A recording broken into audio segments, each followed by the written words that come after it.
தமிழ்நாட்டில் மிகவும் பிரசித்தி பெற்ற சிவ வைணவ ஸ்தலங்களில் 1000 ஆண்டுகள் சிறப்பு வாய்ந்த தென்காசி மாவட்டம் சங்கரன் கோவில் அருள்மிகு ஸ்ரீ சங்கர நாராயண சுவாமி திருக்கோவிலும் ஒன்று.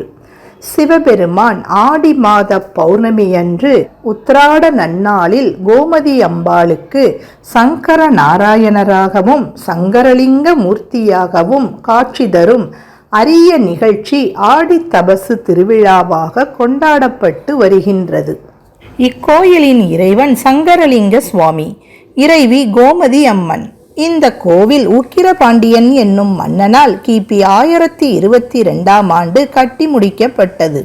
சங்கரலிங்க சுவாமி சன்னதியும் கோமதி அம்மன் சன்னதிக்கும் தனித்தனியாக கொடிமரம், நந்தி, பலிபீடம் உள்ளது. இவ்விரண்டு சன்னதிக்கும் நடுவில் சங்கர நாராயணர் சன்னதி அமைந்துள்ளது. கோமதி அம்மன் சன்னதியின் கொடிமரத்தில்தான் ஆடி தபசு விழாவிற்காக கொடியேற்றம் நடைபெறுகிறது. இந்த ஆண்டு ஆடி தபசு விழா ஜூலை 21ஆம் தேதி கொண்டாடப்படுகிறது. அம்பிகை திங்கட்கிழமை மலர் பாவடையும், வெள்ளிக்கிழமை தங்க பாவடையும் அணிந்திருப்பாள். இங்கு முடி காணிக்கையும் மாவிளக்கு போட்டு பிரார்த்தனை செய்வதும் பிரதானமாக உள்ளது. அம்பிகை சன்னதி முன்பு ஆக்ஞா சக்கரம் பதிக்கப்பட்டுள்ளது. இதில் அமர்ந்து பக்தர்கள் நினைத்த காரியம் நிறைவேற வேண்டிக் கொள்கிறார்கள். சங்கன், பதுமன் என்ற நாக வம்சத்து அரசர்களுக்கு இடையே ஒரு போட்டி இருந்தது. சங்கன் சிவனை வணங்குபவர், பதுமன் நாராயணரை வணங்குபவர். சிவன்தான் பெரியவர் என்று சங்கன் சொல்ல, நாராயணர்தான் பெரியவர் என்று பதுமன் சொல்ல இருவருக்குமே சண்டை வந்தது. இருவருமே அன்னை பார்வதியிடம் சென்று வேண்டினர். அன்னை சிவனிடம் சென்று, ஹரியாகிய அண்ணனும் ஹரனாகிய நீங்களும் ஒருவர்தான் என்று உணர்த்துங்கள் என்று கூறினாள். தவம் இருந்தால் வரம் கிடைக்கும். ஆடி மாத பௌர்ணமி நாளில் நான் வந்து காட்சி தருகிறேன் என்று சொன்னார் சிவபெருமான். அன்னையுடன் அவருடைய தோழியர்களும் பசு கூட்டங்களாக தவம் இருக்க கிளம்பினார்கள். அன்னை ஆவுடை நாயகியாக ஒற்றை காலில் ஊசி முனையில் இறைவனை நோக்கி தவம் இருந்தாள். சங்கரன் கோவிலில் அன்னை இருந்த தவம் நீடித்தது. பசுக்களுடன் அன்னை தவம் இருந்ததால் கோமதி என்று அழைக்கப்பட்டார்.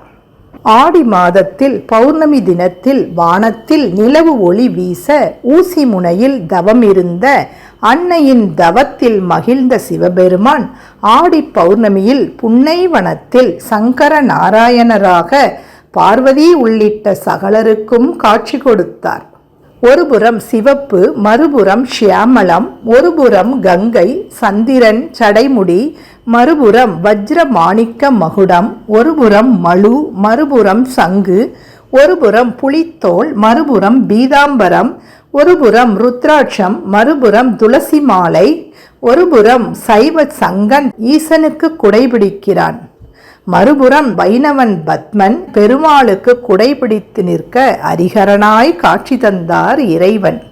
அரிகரனாய் காட்சி தந்த இறைவனை கண்டு உருகி நின்ற பார்வதியிடம் வேண்டிய வரங்களை கேள் என்றார் சிவபெருமான்.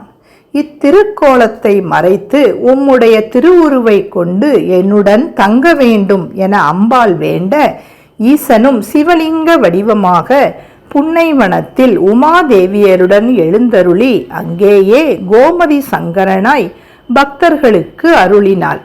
ஆடி தபசு விழா 12 நாட்கள் நடக்கின்றது. அம்பாளுக்கான பிரதான விழா என்பதால் அம்பாள் மட்டுமே தேரில் எழுந்தருளுவாள். கடைசி நாளில் அம்பிகை தபசு மண்டபம் சென்று கையில் விபூதி பையுடன் ஒரு கால் ஊன்றி தவம் இருப்பாள். மாலையில் சங்கர நாராயணர் இவளுக்கு காட்சி தருவார்.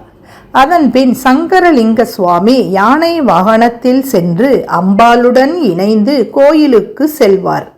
அப்போது விவசாயிகள் தங்கள் நிலத்தில் விளைந்த விளைபொருட்களை அம்பாளுக்கு காணிக்கையாக அளிப்பார்கள். இந்த கோவிலில் புற்றுமண் தான் பிரதான பிரசாதம். நோயுள்ளவர்கள் இந்த மண்ணை நீரில் கரைத்து சாப்பிடுகின்றனர். சரும நோய்கள், வயிற்று வலி மற்றும் உடல் வியாதிகள் தீரும் என்பது அநேக பக்தர்களின் நம்பிக்கை. குழந்தை வரம் வேண்டியும் பிரார்த்தனைகள் நடக்கிறது. இங்குதான் 18 சித்தர்களில் ஒருவரான பாம்பாட்டி சித்தர் ஜீவ சமாதி அமைந்துள்ளது. பாம்பாட்டி சித்தர் கோமதி அம்மனை குண்டலினி சக்தியாகவும் பாம்பு வடிவமாகவும் வழிபட்டிருக்கிறார். எனவே காளஹஸ்திக்கு அடுத்தபடியாக இது கால சர்ப்ப தோஷம் போக்கும் ஸ்தலமாகவும் ராகு கேது தோஷம் நீக்கும் ஸ்தலமாகவும் விளங்குகிறது. செவ்வாய் தோஷத்தை நீக்கி திருமணத் தடை அகற்றும் ஸ்தலமாகவும் இந்த கோவில் உள்ளது. ஆடி தபசு விழாவன்று கோமதி அம்மனை வணங்கி நமது வாழ்வில் சகல ஐஸ்வர்யங்களையும் பெறுவோமாக.